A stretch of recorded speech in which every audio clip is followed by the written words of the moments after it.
all that time that you have had off, what is it like to be back and have like all of this media back around you? What are your feelings right now? It's it feels pretty easy going for me. You know, I've had a lot of as much time as I've had off, just like from the beginning when I started fighting.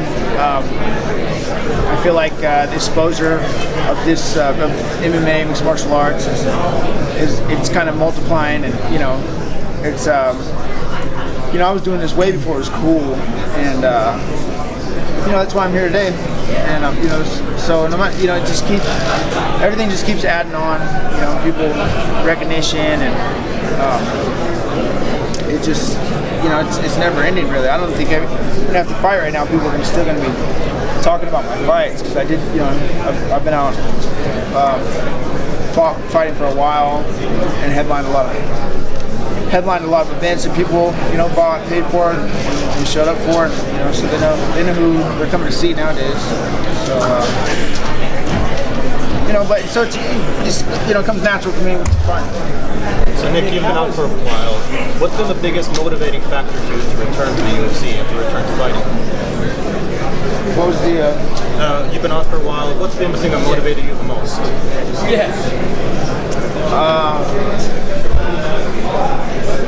I got a big fight, but I know if I'm coming back for a big, I can tell I'm probably, whether or not they're going to come up with something. Pretty soon after my last fight, I'm going to figure, okay, I'm going to be fighting again here, obviously. So I rushed to get a lot of things done, square away a lot of things. A lot of things they weren't so easy. It took me a lot of time to get settled into being, kind of retired for a minute or take a break, and I moved here and there. I was relocating. I just did a lot of things. So once I had everything squared away, I just kept working on what was next, and I knew from that point on that I knew early on that I was going to fight again. Let's put it that way. So I just took precaution in that and trained the way that I should, like I would, regardless whether I'm fighting or not. I'm going to be in some sort of a top competitive level as long as I'm healthy. I'm going to be training where there's good training. So it's just kind of the way it is. Nick, do you feel that Anderson Silva is the greatest of all time, in your opinion? A lot of people have said he is. What's your take? I don't really like to make big opinions on other fighters and who's the best and who's what. But yeah, sure. I mean, he's made the biggest. I'm sure he's the most important fighter, in my opinion, out here in the UFC, of course. Biggest UFC champion, biggest deal out here. Him, George St. Pierre, BJ Penn, these are the top guys you can talk about, in past and present day. So that's what it is. Ed told me he took you to lunch and you guys talked about this fight. What were your biggest concerns when you thought about facing Anderson? Yeah, we had a talk. I met Ed a long time ago. Didn't even know he was Anderson's manager. So we were hanging out, talking. I didn't know he was Anderson Silva's manager at the time. I wasn't that tuned in to what's going on outside of the training gym. Just like now, really. And I try to stay that way best I can. But you gotta branch out a little bit, understand what's going on. Of course, I learned the hard way. But yeah, I sat down with Ed, and we talked about this fight a little bit. And by that time, my biggest concerns were just getting the right people behind me to represent me, and so we can land the best fight contract deal. Because I didn't, before that we weren't talking about nothing. I had to square all these things away on my own for myself before I can get it going. People are people didn't know what I was doing either. They're going like, okay, I gotta do what I gotta do, and when I do what I gotta do, it's gonna be done. So, Nick, do you recognize the fact that by not going to the workout yesterday and by doing less media, it actually increases your profile and increases the buzz for this fight? Like, we go to these all the time, and there's never this many people around one fighter. Do you recognize that? Is that part of your brilliance? You know, you never know how things are gonna go. You never really know how things are gonna go, but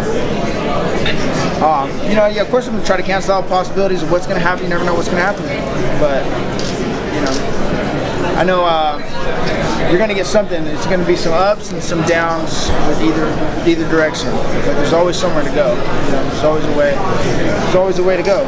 So. Did you smile at all this though? Because you got more attention yesterday than Anderson, who did show up. Yeah, it's a big deal not showing up to something big like this. On the embedded, they said that your bags went through and came to Vegas, but you didn't. So did you go through security and then decide to go back? Yeah, we when we got to the airport, I was like, you know, I think I'd rather sleep in my own bed tonight. I think they're gonna try to jam me up with a bunch of things. They were gonna keep me up. It just, you know, I was like, you know what, we're gonna have to. This is not looking good. I left half of my stuff at home. I'm not ready for what we got tomorrow. You know, so you know, we just flipped a U-turn and hit it back home. I was like, I'm gonna do what I gotta do. I'm showing them tomorrow. I'm like, hey, sorry.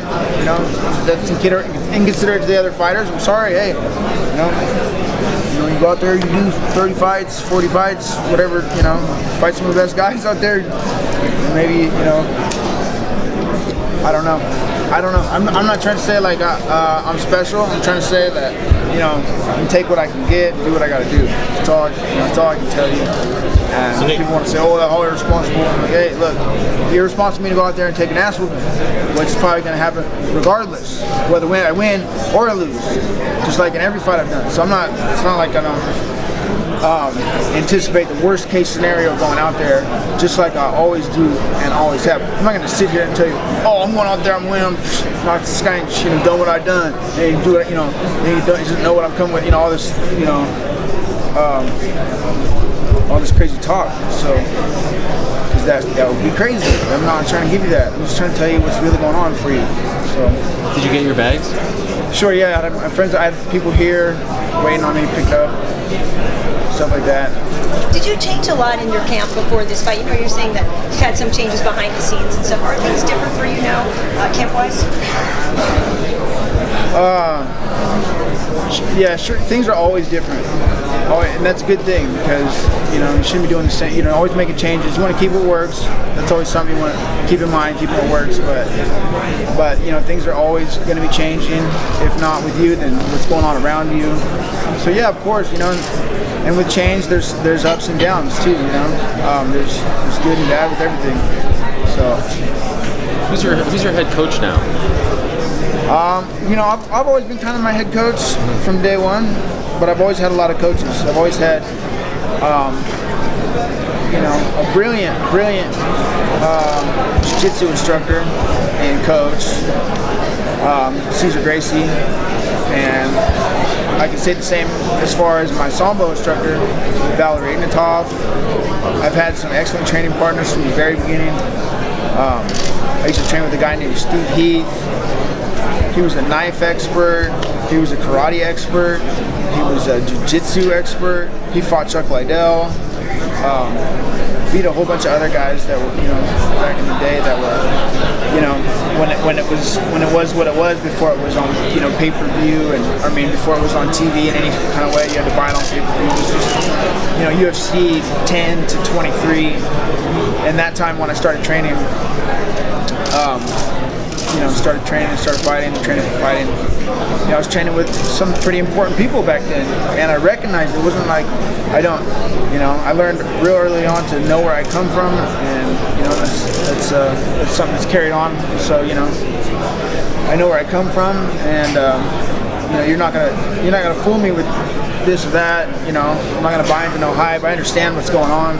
You know, I don't really have too much of a life on the side of this because this kind of takes up, you know, a lot of what's going on in my life. So it's just you have to deal with that and take it day by day and realize who you are, what's what, and put yourself in other people's shoes too is a really important advice I could give for any fighters. I'm like, hey, if you can't put yourself in someone's shoes, how are you going to train like them? How are you going to fight like them? How are you going to defend against someone like them? How are you going to, for any case, that's really important. Always put yourself in someone else's shoes. Do you think you would have liked to fight in the old UFC back in the day like that, or do you prefer it now? These guys got paid enough money back then. How much they're getting, but they're getting beat up. But there's a lot more in it back then. And there was a lot more in it for me too when I was fighting my first 10 fights. There's a lot more.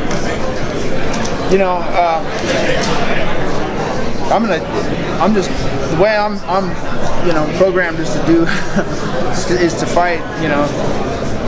There's not really much I can say, but I'm gonna fight for you. I'm gonna fight for me. I'm gonna fight. I'm gonna fight the best I can. So it's I don't know. I didn't mean to get sidetracked with what I was saying, but what did you say? I just meant stylistically. The old days of the UFC, it was a lot more raw, and in a way that seems to suit your personality. I'm just curious, had you been a little bit earlier in your prime, would you have liked to fight back in those kind of days? Yeah. The thing is like. I just, I was into fighting, before it was important. People come up to me now and they're like, we always come and get into this conversation, and it's like, the thing is, I was just doing this for it's cool. They're like, people ask me all kinds of stuff. Random people like, doesn't it get annoying people coming up to you? And, why would you want that? I'm like, hey, I'm like, I didn't mean for all this to happen. I didn't mean to be coming off as not a good role model for young kids and all that stuff, And I hope to in the future and nowadays come off as the best type of role model I can be. Even though I'm missing a Wednesday on a big event like this, it's not, kids, remember to brush your teeth too. While you get cavities, it's no good. So that's, what I mean. I just, like I said, I got to fight though. So I'm gonna bear with me as I do the best I can do. I'm gonna try to dodge a few punches, and that's what I gotta focus on, and that's how I've made it to this as far as I have with what I've had to work with. If you want to give me something more to work with, maybe I can give you something more to work with as far as like a Wednesday, and and I can have invested in that, and planning and leading up to what I gotta do, and I should have. Sorry I didn't make it happen. Do you think that I would like to? I would. Yeah. So what's missing then? You gotta hire on the right type of people who are game to be a part of what you got going on that are good for you. And and I'm not, where I'm based, you don't always have a lot of, we're the potential where we are. There's no other sort of potential out there for this this sort of thing that we can envision what we need. You know what I mean? Like they're not, there's not a big market out there right now for that, especially where I live. And as far as the rest of the world too, like we've been talking a lot about that. Last time I was in a meeting with Dana White, Titas, and the rest of these guys in the Times Now, we're talking about fighters getting hurt, things like that. A lot of it has to do with preparation, planning, and people worrying about stuff that they had to worry about their last fight. Focusing on that is the most important thing, and you forget. You fall short. Here's these goods and bads coming again. So you're focusing on these goods, and now you forget about, whoever was taking care of your old stuff. Did he get paid? I'm like, so now he's not around now. So now you got to deal with that and make up for that in some sort of way. But you're always getting stronger too, though, in this.